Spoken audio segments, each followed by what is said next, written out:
El Consejo Económico y Social de la Ciudad de México, el Comité Científico para la Reconstrucción y Futuro de la Ciudad de México, la Universidad Nacional Autónoma de México, Facultad de Estudios Superiores Iztacala, presentan la capacitación en línea para profesionales de la salud mental, adopción de un modelo de planeación sistémica y o estratégica para la construcción de protocolos de reacción relacionados con el impacto emocional en la población y el estrés postraumático.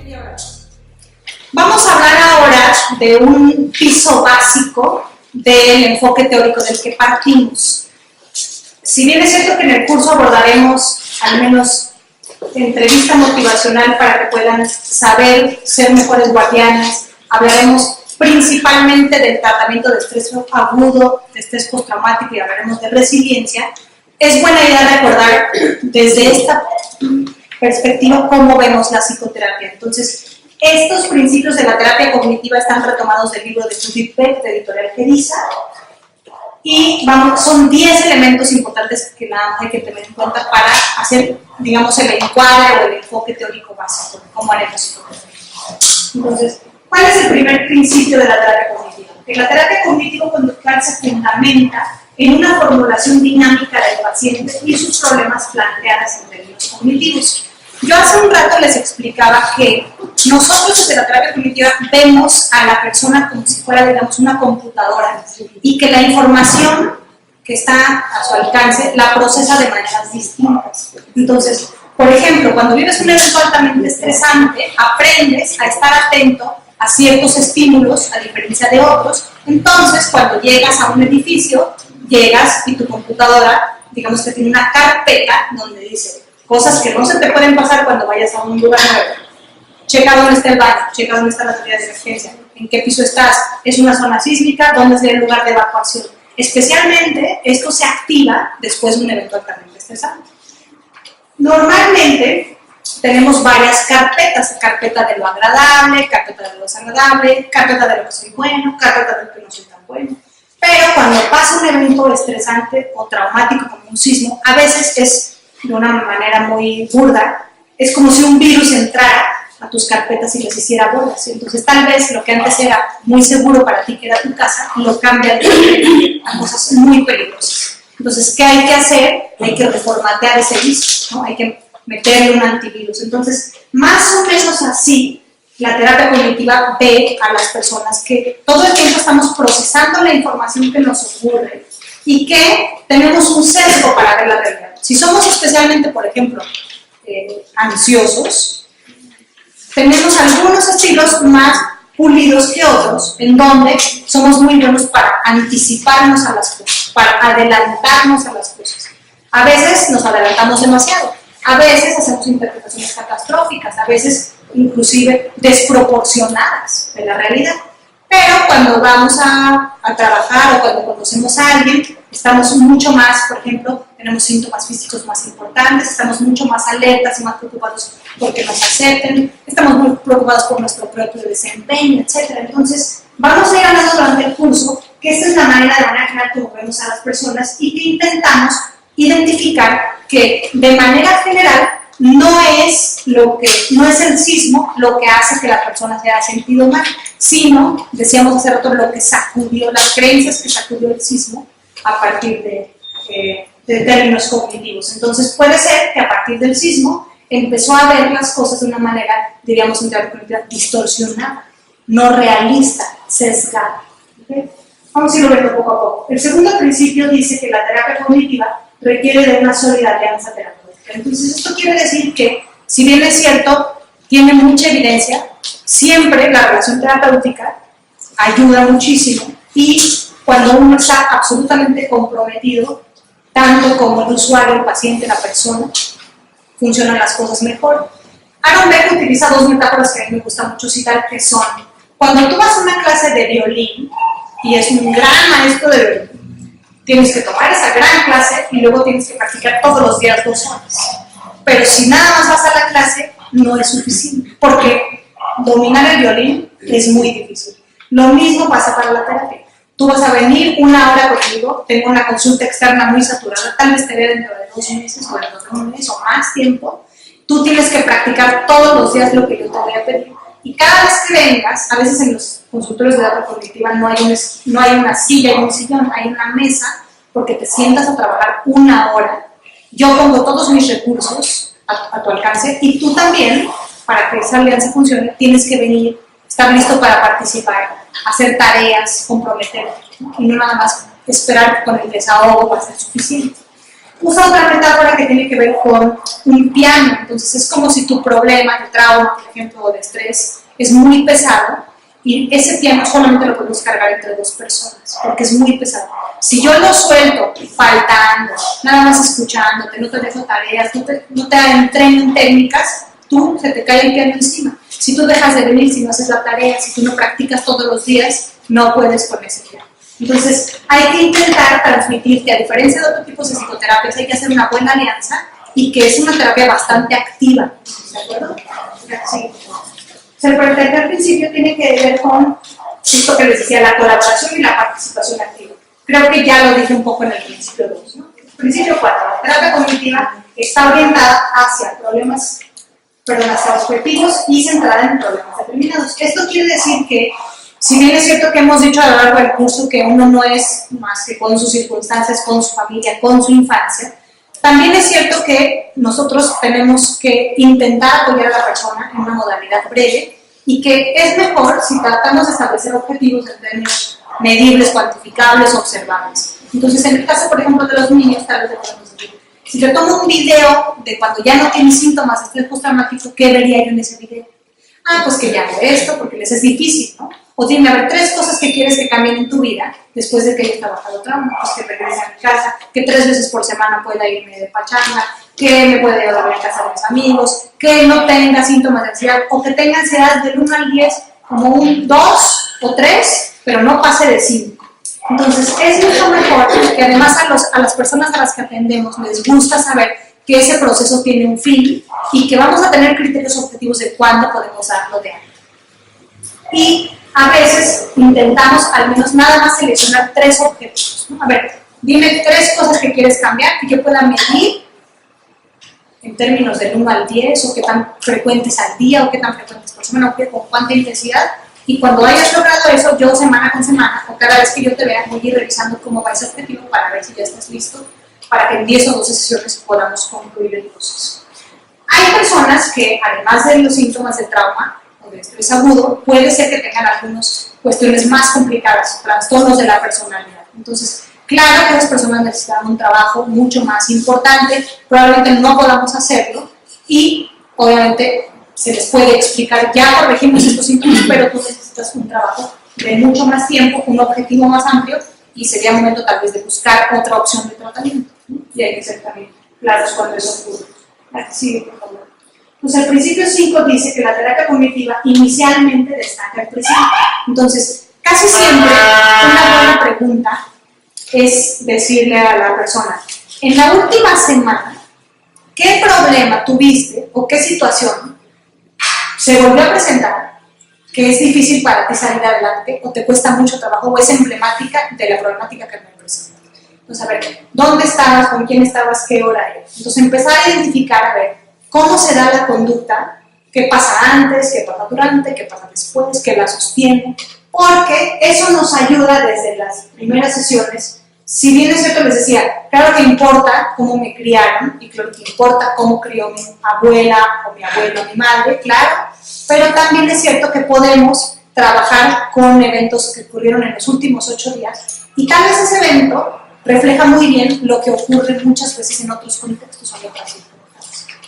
El principio 6 dice que la terapia cognitiva es educativa y tiene por objeto enseñar al paciente a ser su propio terapeuta y pone énfasis en la prevención de recaídas. Esto quiere decir, como creo que mencioné un poco antes, que la mitad de la psicoterapia, especialmente aquí en estrés agudo o trauma, o si vamos a hablar un poco también de depresión, es importante que le vamos a tomar un tiempo de la terapia para explicarle qué es lo que le está pasando, por qué se siente así. Y se ha visto que es muy tranquilizador normalizar los síntomas y decirle, por ejemplo, ¿Sabías que cuando estás deprimido tiendes a esperar menos placer de las cosas que te dan placer? Y que por excelencia tu depresión te va a decir, ay, no nos vayamos, no vayamos, mejor quédate, mejor duérmete. Porque así es la depresión. La depresión por excelencia paraliza. Entonces tú puedes aprender a detectar señales tempranas de que estás cayendo en otro episodio y no sentir que no sabes qué pasa, que un día pasa una cosa. Entonces, casi siempre las primeras 2 o 3 sesiones es informar a las personas a las que atendemos. A ver, lo que a ti te pasa se llama trauma, le explicamos cada uno de los síntomas. Por lo que te pasa a ti, no tienes estrés traumático, por eso tienes mucha sintomatología ansiosa, la ansiedad hace esto, hace lo otro, o tienes síntomas de depresión, hay que tener cuidado con esto. Y también la segunda parte es enseñarle estrategias, enseñarle a ser su propio terapeuta. Entonces, ponemos una serie de técnicas que están basadas en la evidencia para, por ejemplo, activarlo conductualmente, hacer cambios de pensamientos, reforzar tu red de apoyo social, terapia de exposición para los síntomas de trauma, porque lo que queremos es que, como habíamos dicho antes, los que tienen rasgos de ansiedad y son más vulnerables a tener estrés postraumático, probablemente van a tener al menos 1 o 2 recaídas en el futuro. Y pueden regresar a los niños, por ejemplo, a su carpeta o a las tareas que les vamos a compartir, a ver qué hicieron, qué me fue útil, porque probablemente no puedan ir varias veces. Idealmente irías a sesiones de reforzamiento, pero si no puedes volver a pagar una psicoterapia, puedes volver a revisar tus apuntes y poner en práctica todo lo que te hayas hecho. Y estás mucho más tranquilo porque ya tienes habilidades. Y por último, pues hacer un plan de seguridad para ver en el próximo año cuáles serían las fechas o las temporadas o qué cambios importantes en tu vida podrían detonar una recaída importante y que tú aprendas a detectar cuáles serían las señales en mí de que ya estoy empezando otra vez con los mismos síntomas y qué puedo hacer antes de tener una franca recaída. La que sigue, por favor. El séptimo principio dice que la terapia cognitiva tiende a ser limitada en el tiempo. Entonces, en general, las sesiones que nosotros impartimos son entre 45 y 50 minutos y generalmente hacemos una vez por semana, depende del servicio de la institución, y entre 10, 12, algunos protocolos de hasta 17 sesiones, pero es un formato breve. En el caso de los niños, siempre recomendamos trabajar con el niño 4 sesiones y una con los papás. Y esto puede que se hagan un poquito más, no sé, 15 sesiones, pero es fundamental incorporarlos y explicarles. A los niños les gusta mucho saber y hacer un calendario en donde vamos a palomar qué sesiones vas a venir tú, este día te toca día libre, y que sepan que eso va a terminar para que saquemos el mayor provecho de las sesiones. Ahora, también veremos en el principio 8 que las sesiones de terapia cognitiva generalmente tienen una estructura. Entonces, casi siempre lo que hacemos es monitorear el estado del ánimo al llegar, es decir, siempre les preguntamos, oye, del 1 al 10, ¿qué tan feliz estuviste en los últimos 8 días en promedio? Siendo 0 y totalmente infeliz, y 10 lo más feliz que he estado en mi vida, porque a veces, si tenemos este sesgo de no generalizar, digamos, puede ser que desde ahí estemos empezando a hacer cambios. ¿Qué tan feliz has estado? 0. O sea, toda la semana, todos los días, a todas horas, ¿has estado lo más infeliz que has estado en tu vida? No, bueno, he estado en un 3. Y ya desde ahí que empiecen a ver las cosas de manera distinta. Generalmente, Judith Beck recomienda que monitoreemos qué tan feliz has estado en los últimos 8 días en promedio, qué tan triste, qué tan nervioso, y qué tan enojado o irritado. También, después de monitorear el estado del ánimo, lo que pedimos es que revisemos la tarea. Casi todas las sesiones, si no es que todas las sesiones dejamos una tarea, van a ver en el curso que les vamos a dar los formatos. Lo más probable es que sí la realicen, si le das el formato o si le das la foto de la tarea, a que si nada más le dices, piensa en la semana en esto o anota cuando puedas lo otro. Entonces, es algo muy conductual, pero eleva las posibilidades de que hagan la tarea. Pero si piden una tarea, la tienen que revisar, ¿no? Porque puedes ir identificando a ver qué te impidió hacer esta tarea, por qué dijiste, no, pues qué flojera, va a ser mucho más pesada de lo que realmente era. ¿Por qué será que se te olvidó llevar 3 veces que no hacen la tarea? Los que hacen la tarea están probando que les da mejor que los que no hacen la tarea. Y porque les da mucha información sobre si está realmente incorporando las estrategias a la vida cotidiana o no. Entonces, recomendamos primero monitorear el estado del ánimo, después revisar la tarea. La parte 3 de la terapia cognitiva tiene que ver con la agenda de la sesión. Nosotros sabemos que la agenda se construye entre el psicoterapeuta y el usuario, paciente, persona. Entonces, todos van cada sesión con un nuevo motivo. Esta semana me pasó esto, quiero que me ayuden. Pero también nosotros vamos a ver aquí que tenemos un esquema de qué se ha demostrado que para trabajar trauma hay que hacer en la sesión 1, probablemente sea, tengo que evaluar con un instrumento. En la sesión 2, yo tengo que explicarte los síntomas de estrés postraumático, y tal vez en la 4, en la sesión 5, lo que tengo que hacer es explicarte el modelo de terapia de exposición y explicarte qué es la terapia cognitiva. En la sesión 6 tengo que empezar a exponer. Entonces, la agenda se negocia. Tú me traes una nueva problemática y yo ya sé que en esta sesión la técnica basada en la evidencia que tendría que explicar es esta. Entonces, ¿qué te parece si 20 minutos tú y 20 minutos yo? ¿No? O lo que tú me traes lo trato de incorporar a lo que ya sé que toca hoy. Entonces, lo que nosotros les vamos a enseñar es cómo vamos a planear el tratamiento de manera general. Obviamente cada persona es única, ese tratamiento nada más es una guía, pero preferentemente no se les puede pasar, digamos, los elementos claves de esa planeación, ¿no? Y bueno, después de la agenda, lo que pedimos es que les dejen una tarea nueva, o sea, llevamos monitoreo del estado del ánimo, revisar la tarea, hacemos la agenda de la sesión, que es lo que más tiempo nos toma, unos 30 minutos, dejamos una tarea nueva. Entonces con lo que vimos hoy, tu tarea va a ser, por ejemplo, que hoy nada más vas a pasar del otro lado de la banqueta del edificio que se cayó, porque ya vamos en la jerarquía número 5 de exposición, y vas a pasar todos los días por ese lado, y vas a notar que te pones ansioso, te vas a esperar que te bajen los síntomas, y vas a notar en este registro que hiciste tu tarea 5 veces, y me vas a notar cuánta ansiedad sentiste del 1 al 10. Y por último, vamos a pedirles retroalimentación. Muchas personas abandonan la terapia porque se sienten bien, en el mejor de los casos, pero otras porque sienten que no está funcionando y porque no se atreven a decirlo. Nosotros intentamos pedirles que, si nosotros tenemos la confianza de saber tantas cosas de los pacientes, de las personas, no tenemos un buzón de sugerencias. La única manera de saber si eso está funcionando es que ellos nos lo digan. Tal vez no les está funcionando notar, tal vez les funciona mejor, no sé, que se acuerden. Hay personas que no les gusta y sí se acuerdan si lo hicieron todos los días. Hay personas que quieren que les dejes una película, hay personas que quieren que les recomienden un libro y tienen manera de conseguirlo y de comprarlo. Hay personas que quieren que les dejes que vean un documental, etc. Entonces, es importante que intentemos cada semana preguntar cómo has sentido el proceso de la terapia, cómo crees que te está ayudando, qué cosas crees que no te están funcionando, y que haya esa confianza para que logremos que la relación terapéutica esté en los mejores términos.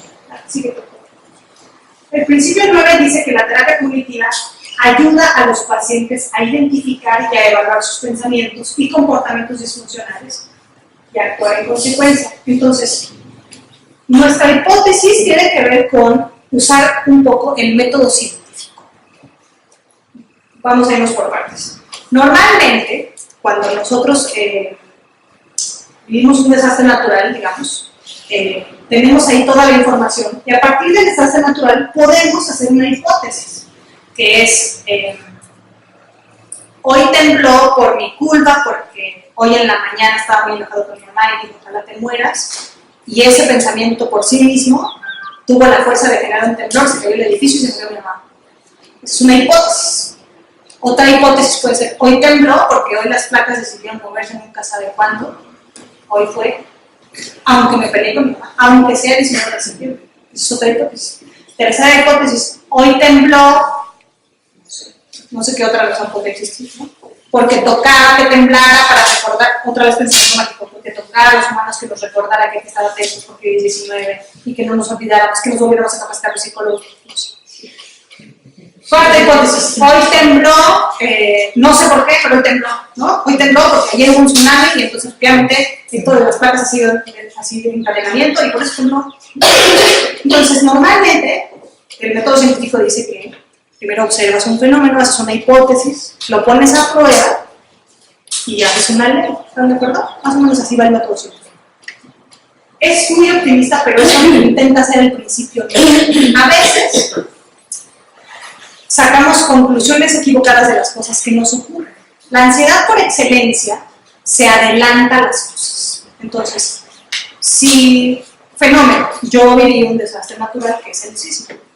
Tengo que ir al edificio donde muy cerca de ahí se cayó otro, pero ya dieron el dictamen de que está intacto y que se puede ocupar, y ya llevan ocupando 2 semanas y no ha pasado absolutamente nada y no ha vuelto a terminar. Pero en ansiedad, dice, hipótesis, seguro voy a temblar porque vas tú. Hipótesis 2, va a temblar y se va a caer todo. Hipótesis 3, se va a temblar, pero nada más va a seguir. Hipótesis 4, no va a pasar nada. Pero ¿qué hipótesis me voy a creer yo? Probablemente la 1 o la 2, ¿no? De que sí va a temblar y porque voy yo, como si yo tuviera una especie de, digamos, personalización, ¿no? Algo así, ilusión, no sé. Entonces, lo que le enseñamos a las personas es a decir, mira, te vamos a explicar, la ansiedad siempre se adelanta. No es mala onda, te quiere ayudar, no quiere ponerte en peligro, quiere evitar que te vuelva a pasar algo o que te pase lo que le pasó a tu vecino. Entonces te está alertando, prende la alarma, ¿no? Activa su alarma falsa y te sugiere siempre evitar, digamos, ¿no?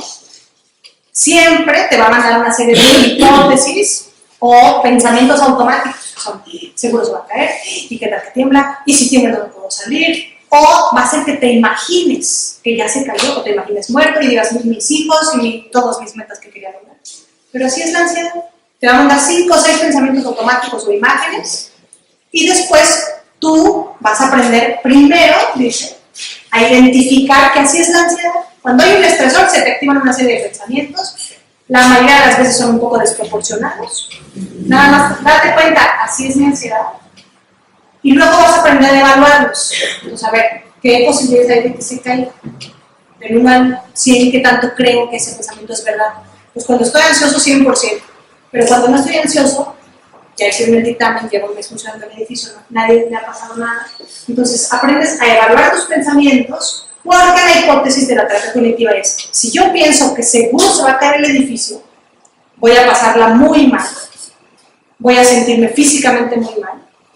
Entonces, no es nada más tener que ir al edificio lo que hace que me sienta mal y lo que me comporta de manera muy nerviosa. Y quizás si va a haber un cliente, lo atienda mal, me ponga muy nerviosa, arruine la venta de ese día, pero fue por la interpretación que yo hice. Entonces, la hipótesis central es, no son las cosas lo que hacen que la gente sufra o que los hombres no tengan, se atormenten, sino cómo interpretan las cosas. Entonces, intentamos enseñar a evaluar sus pensamientos que impactan en sus comportamientos. Pero también, no es nada más que yo interprete que seguro se va a caer. A ver, se me acaba de caer el edificio del vecino y se murió él y toda su familia. Entonces, no es que lo interprete mal, es posible y lo vi con mis ojos como pasó. Entonces, claro que pasó, tu ansiedad te quiere alertar, tú ya hiciste todo lo posible, que es que tienen un dictamen, que esté en perfectas condiciones, pero también te voy a enseñar a trabajar con los síntomas físicos, porque a veces es tan fuerte el síntoma que no nada más compensar diferente, me dejo de sentir mal, sino tengo que aprender a controlar la respiración, tengo que hacer relajación muscular progresiva, tengo que hacer otras cosas que me ayuden. Entonces, ese es, digamos, el resumen de qué haremos con las personas a las que atendemos. Y por último, dice el principio de la terapia cognitiva se sirve de una variedad de técnicas para cambiar pensamientos, el estado de ánimo y de la conducta. Entonces, no es suficiente cambiar el pensamiento, sino a veces hay que aprender otras habilidades. Aprender, por ejemplo, hablando de ansiedad, si alguien tiene miedo a hablar en público, claro que es buena idea enseñarle, mira, una noche antes, la ansiedad por excelencia es anticipatoria, no te va a dejar dormir. Vas a soñar que expones horrible o que llegas y se te olvida todo. Así es la ansiedad. Cuando llegas, los primeros 5 minutos vas a intentar exponer, acordarte de lo que querías decir, estar muy preocupado por los síntomas físicos. Pero si tú logras esos 5 minutos apasionarte de tu tema y olvidarte de los síntomas y no ponerle mucha atención a todos que están aburridos, que están con el teléfono, que están con ganas de irse, y tú realmente te enfocas en lo que vas a decir. Y además, yo te voy a enseñar cómo exponer, a controlar el volumen de tu voz, a cómo respirar, a cómo hacer un buen discurso, porque no nada más porque cambies tus pensamientos, yo sigo exponiendo o contando chistes muy mal, ¿no? O ligando o iniciando relaciones amorosas y no tengo la habilidad. Entonces, la terapia cognitiva no solamente cambia el pensamiento y usa técnicas para cambiar el estado de ánimo, sino te da entrenamiento en habilidades conductuales, ¿no? Porque no sería suficiente. La siguiente. Entonces, bueno, Albert Ellis, que junto con Aaron Beck pensaron que la mejor manera de explicar la terapia cognitiva es con este esquema, que es la situación ABC. Entonces, si una persona se vive el sismo, vive que a su vecino tuvo una pérdida muy importante, incluso donde fallece su familia, es una situación activadora, pero eso activa ciertos pensamientos automáticos que pueden ser seguro, yo también voy a morir pronto, seguro la próxima vez que vaya al edificio me va a caer. Y esos pensamientos automáticos van al C, que causan reacciones emocionales de comportamiento y fisiológicas, ¿sí? Entonces, el resumen de la terapia cognitiva es ABC, en donde a veces se les explica, a ver, puede ser que tu hermano, que también estaba viendo el sismo en el mismo momento que tú, cuando se cayó el edificio de tus vecinos y ha vivido el duelo y lo difícil que ha sido perder a toda una familia en un día cuando nunca pensaron que eso podía ocurrir, vio el sismo, es el mismo evento activador, pero no tuvo pensamientos tan catastróficos como los tuyos. Y tal vez pensó, qué triste, es una pérdida irreparable, va a tomarme mucho tiempo superarlo, sin embargo, estoy seguro de que voy a salir adelante. Y creo que, no sé, mi amigo que era el vecino no le hubiera gustado verme así, y yo siempre le conté que quería acabar mi carrera y voy a ver. Entonces, la terapia cognitiva trata de transmitir que no es el activador lo que causa la C, sino que cada quien, otra vez, con base a su herencia, a su crianza, al contexto donde vive, interpreta, y las personas que tienden a ser más ansiosas tienden a tener Bs, pensamientos más catastróficos, ¿no? Más desesperanzadores, se activan mucho, son más sensibles a la activación. Tal vez, si ahorita escuchamos alerta sísmica, estuviéramos conectados todos a cables de retroalimentación biológica donde nos leen latido cardíaco, tensión muscular, sudoración, todos nos vamos a activar, pero tal vez algunos de nosotros se va a activar muchísimo. Otra vez crianza, herencia, el contexto en donde estamos, y podemos aprender a controlar tanto los síntomas físicos como a decirle a nuestra mente, vamos a evacuar, hay un lugar seguro, vamos a respirar, ¿no? Me van a ayudar, etc. ¿No? Me parece que termina.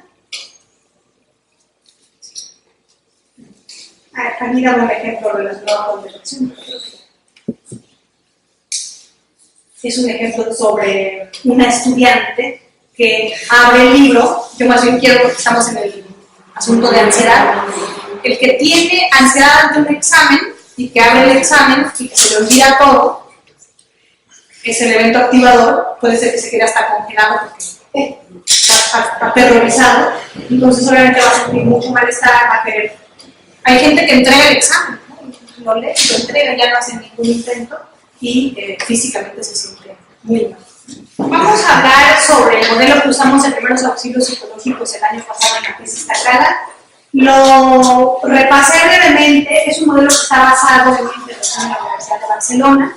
Algunos de ustedes tal vez ya hayan tomado el curso en línea por Coursera. Es un curso que me gusta mucho porque trae muchos juegos de roles y muchas imágenes. Antes era un curso gratuito. Entonces, ¿qué pretendía este modelo de primeros auxilios? Lo que pretendía es que en sesiones muy breves, normalmente máximo hasta de 30 minutos, pudiéramos atender a la comunidad universitaria, a la comunidad trabajadora y a la comunidad externa que llegaba justo después del sismo, a la semana cuando abrió la universidad y que traía síntomas importantes de trauma. Entonces, lo que nosotros hicimos es que teníamos la infraestructura para atender en muchos cubículos. Los voluntarios tenían material para entregar a los usuarios, a las personas, y esperemos que hicieran 4 cosas. Entonces, lo primero es que siempre es buena idea. Seguramente algunos de ustedes conocen al doctor Ricardo Domínguez, que trabajó en el Rafael Gilberto y que tiene un libro de estrés postraumático, donde él hace énfasis en la necesidad de tener contacto visual, presentarse. Si además tú tienes un chaleco o un uniforme que te identifique, eso también le da mucha más seguridad al usuario, porque en ese momento está muy estresado, hay mucha gente, le hacen muchas preguntas, entonces es buena idea decirle tu nombre. No es buena idea en general tocar a la persona, porque no sabes en qué momento se encuentra y si puede tener una reacción desproporcionada al contacto físico. Entonces, nosotros en general no abrazar, no tocar, no hay ningún estudio que demuestre que el contacto físico es una mejor pronóstico. Y estamos atendiendo personas en una situación especialmente vulnerable. Entonces tienes que dar tu nombre y es buena idea, si estás en la zona de desastre, hacer contacto visual, ubicarte o ponerte a la altura de la persona para que te veamos. Si es un niño, pensar en un lugar, en el cubículo, en el consultorio, para que estén a la misma altura y pedirle permiso diciendo algo como, soy Carolina, soy de la Brigada de Primeros Auxilios Psicológicos, ¿está bien para ti si conversamos un momento?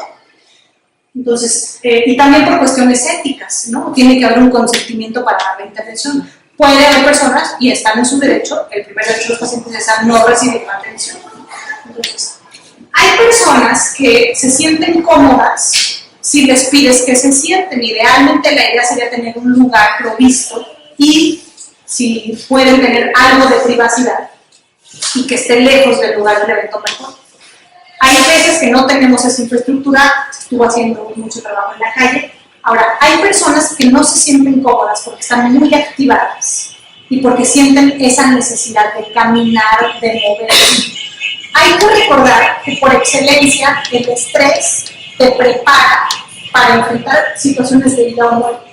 Hay un profesor que se llama John Sapolsky, que está en la Universidad de California y que él, la mitad del año estudia en África a unos chimpancés muy particulares y la otra mitad hace investigación en Estados Unidos. Entonces, él tiene un libro que me gusta mucho recomendar que se llama ¿Por qué a las cebras no les salen úlceras?, de editorial Paidós, en donde él relata cómo cuando a una cebra viene un león o un tigre y lo va a matar, o viene una manada de cebras, es tal la adrenalina que siente la cebra cuando su vida está en riesgo y puede ser vivido como un evento traumático, nada más que una cebra tal vez lo viva 2 o 3 veces al año, y está provista para correr, y cuando el depredador elige cuál es la cebra que es su presa, las demás cebras continúan corriendo hasta 1 kilómetro.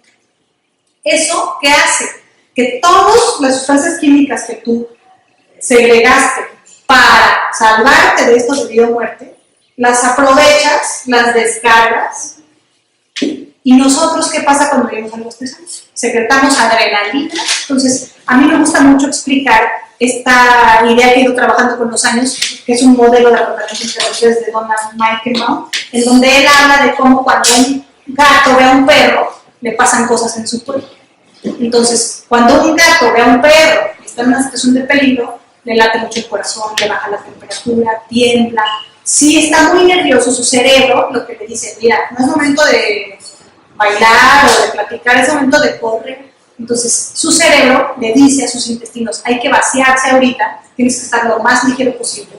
También se lo dice a la vejiga, hay que estar lo más ligeros posibles. Hay gente que tiene síndrome del intestino irritable, cuando se pone estresado, se activa, ¿no? Y es seguir el impulso muy primitivo de la ansiedad o del estrés. Entonces, si estamos como el gato y el psicólogo nos dice, siéntate, vamos a platicar. Yo soy como una cebra en este momento, entonces a veces hay que estar muy atentos a que lo que puede o lo que necesita esa persona es caminar. Entonces pueden caminar y conversar con ella. Y también después vamos a ver que cuando expliquemos normalizar, le podemos explicar, en este momento todo tu cuerpo está dispuesto como si fuera la cebra que está corriendo, como si fuera el gato, y va a necesitar un tiempo. También podemos pensar, por ejemplo, los boxeadores que secretan tanta adrenalina que te anestesia de los golpes y hasta el día siguiente se dan cuenta, porque el cuerpo humano es una máquina maravillosa que cuando estás en un evento muy estresante, incluso la circulación de tus dedos se concentra en la parte media por si te cortan para evitar que te desangres. Entonces, si vemos la psicofisiología del estrés, es muy fácil entender. ¿Y por qué me estoy mareando cuando me da pánico? Porque mira, estás respirando tan rápido y de manera superficial que entonces ya no estás metiendo y el balance de gases, suficiente aire, y entonces es puro dióxido de carbono. Entonces, si tú le explicas muy bien qué es la hiperventilación, qué es el estrés, y el perro y el gato es una muy buena manera de explicárselo a cualquier persona que tenga un bajo nivel de escolaridad, entonces, y además si tú como psicólogo lo sabes, no insistas en que se siente. Tal vez necesites ir a caminar contigo y te pueden ir escuchando y entonces se va a empezar a arreglar. Algunas personas, si incluso traen síntomas de estrés muy importante, ataque de pánico, que es opresión en el pecho, cosquilleo en el brazo, sienten que se están mareando, sienten que se van a desmayar, es muy importante recomendarles algo muy sencillo, que es pon tus 2 manos que cubran tu boca y nada más empieza a reciclar el aire. Y eso, cuando tú inflas muchos globos, no te asustas. La primera vez dices, y ya cuando te pasa por segunda y tercera vez te das cuenta, estuve hiperventilando porque inflé muchos globos, me empecé a marear, provoqué un desbalance de gases que causó que te hubiera estos síntomas. la primera vez que te ocurre un ataque de pánico, que no estabas inflando globos, que estabas en tu casa acostado quizá, o que estabas ante un estresor, o de pronto tuviste una temporada muy estresante y de pronto, qué raro, con un ataque de pánico, le puedes explicar a la persona, mira, esto es característico de la ansiedad. Las personas casi siempre tienen miedo, o me voy a morir, o me voy a volver loco. Llegan los pacientes por urgencias, les toman un electrocardiograma y es una crisis de angustia, ¿no? Tienen todos los síntomas de infarto, opresión, dolor. Entonces lo que hay que hacer es, a veces, respirar, ¿no? Y respirar como, por eso en el avión reciclas el aire con la bolsita, pero siempre tienes tus manos listas y le puedes explicar, si tú conservas tus manos durante 2 minutos, solito tu cuerpo va a volver a encontrar un balance. Y claro que vamos a seguir trabajando otras estrategias. Entonces, primero hay que tratar de ser sensibles a que la persona llega con síntomas importantes de ansiedad y tener listas las estrategias para si necesita sentarse, necesita caminar o necesita hacer algo de respiración. En segundo lugar, pues siempre es importante tener un poco de información para saber cómo le vas a poder ayudar a esa persona. Entonces, no todas las personas vivieron lo mismo. Tenemos el referente hace unos 10 días de un accidente aéreo. Entonces, no lo vivió de la misma manera el que estaba en el asiento de adelante que el que estaba en el asiento. El que sí oyó, el que estaba dormido, el que no. Entonces, en el caso de un desastre natural, es importante preguntar qué pasó, cómo lo vivió esa persona, e ir estando muy pendiente otra vez de lo que yo he tratado de insistir, que es de su contexto, porque tal vez identificamos desde un principio que ya trae una educación familiar, ideas mágicas, no lo sé. Tal vez les dice, es que yo desde la mañana sentí como que algo malo iba a pasar, y pasa esto. Entonces, hay que indagarnos de dónde viene esa persona, qué antecedentes, qué nivel educativo trae, cuánta información tiene, cómo está su circunstancia de complicada, porque eso nos va a poder ayudar a darle mejores estrategias. Entonces, pregunta qué pasó o qué información tiene, tal vez sea un buen momento para corregir la información que tiene. Ya están diciendo que va a volver a temblar, etcétera, ¿no? Lo vivimos todos, me parece. Y preguntarle qué tipo de ayuda necesita. Porque tal vez no tiene tiempo o está tan ansioso que lo único que quiere es que rápido, por favor, ya me quiero ir porque quiero ver cómo está mi hijo, que no sé si no he podido conectarme en la escuela, o yo lo que necesito rápidamente es recuperar esto, y lo que menos quiero es atención psicológica, pero sí es bueno, a ver, te doy la información y cuando esté listo, aquí estamos. Entonces, ¿qué tipo? O tal vez necesita, no desayuné, necesito mis medicamentos, dejé prendida la estufa, necesito un vaso de agua, no he dormido, necesito un baño, etcétera, etcétera. Donde más tiempo nos toma la intervención es en normalizar, y entonces aquí intentamos, utilizando ya sea esta idea del perro y del gato o de la cebra, intentar explicarles qué es el estrés y cuáles son los síntomas reales. Entonces, la idea general es que el estrés, cuando se empezó a estudiar, muchas palabras de la psicología han sido adoptadas desde la física, ¿no? Estrés, resiliencia, depresión, que es un hundimiento, ¿no? Entonces, estrés es cuando estaba en una célula y entonces empezaron como a molestarla y se tensaba, ¿no? Entonces se estresa. Entonces, este término, ¿de qué nos habla? Hay varios tipos de estrés. Otra vez el discurso de no nos queremos pelear ni controlar el estrés. El estrés muchas veces nos ayuda al desempeño.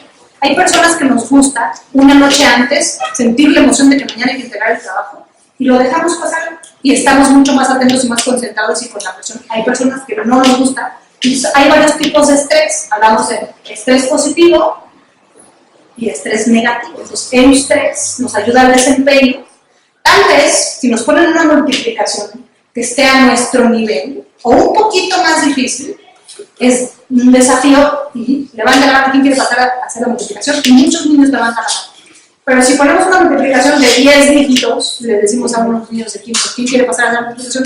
Es frustrante, no me motiva. Entonces, podemos nosotros mismos adecuar, si a mí me gusta subirme al ratón loco y además, estos síntomas de estrés ya los conocemos. Cuando éramos chicos, a muchos de nosotros nos encantaba sentir el ratón loco, las vueltas, que nos cargaran y nos dieran vueltas, el columpio, nos encantaba subirnos tal vez, si tenemos acceso a un parque de diversiones, al Six Flags.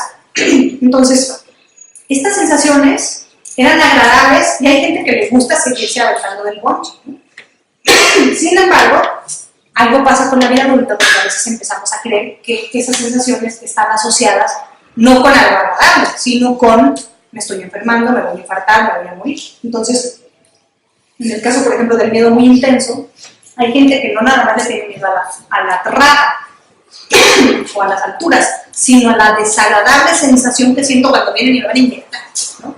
Entonces, es importante recordarles que el estrés te prepara para tomar acción. Todas las emociones te sirven como clave de pon un límite, toma una decisión. Casi siempre, si algo te gusta, te causa aproximación. Si algo no te gusta, casi siempre no te retiras, ¿no?, del estímulo que te da mucho miedo, que es una fobia, por ejemplo. Entonces, el estrés es una reacción normal. Estás teniendo síntomas esperados en una situación inesperada o sorprendente. Pero lo más probable en esta primera sesión de primeros auxilios psicológicos es transmitir que lo más probable es que en 2 o 3 días vas a estar mucho mejor. Puede ser que tengas síntomas hasta un mes, pero si tú empiezas a ver que estos síntomas de estrés siguen hasta más de 3 meses y empiezan a estar igual o un poco más, tal vez sería una buena idea para que nos busques. Pero sí es muy importante dar se ha visto, en los 80s a veces se intentaba hacer algo como desahogo forzado. Tienes que contarme cómo estás, tienes que contarme cómo te fue, vamos a meterte en un grupo donde vamos a contar. Eso se ha visto que no funciona. Es mucho mejor dar una intervención breve, explicar qué es el estrés, normalizar los síntomas, hablar de estrés positivo, estrés negativo, darle esperanza de que lo más probable es que pronto estés bien. Si en 3 meses, si entre 1 y 3 meses ves que los síntomas no mejoran o incluso se incrementan, probablemente te beneficiarías de recibir un apoyo profesional. Y al final, puede ser que también la persona traiga a nosotros malas noticias. Se acaba de enterar que perdió a su familia, no sabe de su hijo y ya dijeron en la televisión que está pasando una situación de preocupación. Entonces, para consolar, lo mejor sería solamente hacer un resumen, devolver o parafrasear. No podemos prometer cosas que no vamos a cumplir, ni cosas que no sentimos, ¿no?, porque está la persona en un momento especialmente vulnerable. Entonces, hay que ser muy cuidadosos con nuestras palabras. Por lo tanto, es mucho mejor solamente decirle, entiendo que estás pasando por un momento difícil, te acaban de decir de la noticia de tu hermano. Si nosotros lo sentimos, podemos claro decir, lamento mucho que estés pasando esta situación. O devolver, que es simplemente, es como intentar hacer un resumen. A veces puedes decir, déjame ver si estoy entendiendo bien, creo que lo que te está pasando es esto. Y puedes incluso decir, parece ser que esto te causa mucha tristeza, pero sin hacer mucha interpretación, porque podemos estar leyendo mal las señales emocionales, hay que ser muy cuidadoso. O recuperar aquellas frases de afrontamiento altamente efectivo que presente la persona. Pero como tú mismo lo dijiste, ya has salido adelante antes y muy probablemente vas a volver a salir, aunque esto va a tardar un poco más. Entonces, estar muy atento a parafrasear al menos algunas frases de afrontamiento positivo que hayan salido. No es momento de, mira, te voy a decir cómo a mí me fue, o yo te aconsejo, o trata esto. Las personas tienen sus propios recursos y probablemente en una conversación de 20 minutos al menos hayan dicho alguno. ¿Por qué no intentas lo que me comentaste que ya te ha funcionado, que es busca a tus amigos, contacta a tu tía? Vamos a ver, si solamente puedo garantizar lo que le estoy ofreciendo, vamos a ver si yo te puedo buscar mi teléfono y te pasarla. Pero intentar parafrasear y rescatar aquellas frases de afrontamiento que den la propia persona. Es muy importante que durante esta pequeña conversación intenten evaluar si hay criterios para pensar que ya está cursando desde antes o a partir de este momento alguna cuestión moderada o grave de depresión, de ansiedad, ideación suicida o consumo de sustancias. Entonces, no hay que dejar pasar cuando les diga, es que está doliendo mucho. ¿Mucho cuánto? ¿Cuántas copas estándar por ocasión? Puede ser que se atravesó tu cumpleaños, pero si, por ejemplo, a los jóvenes que yo empezaron a decir, tienes que tomar 3 whiskies antes de dormirte todos los días después de que fuiste a las brigadas, eso ya es un criterio que tienen que tener. Si has tenido no solamente ideación suicida, sino planeación instrumentación, ya compraste las cosas, ya fuiste a ver el lugar, o tienes un intento previo, no me debo de esperar. Y en ese momento tengo que decidir qué es una persona, que es la oportunidad para empezar a trabajar lo que se activó por el sismo y que obtenga atención.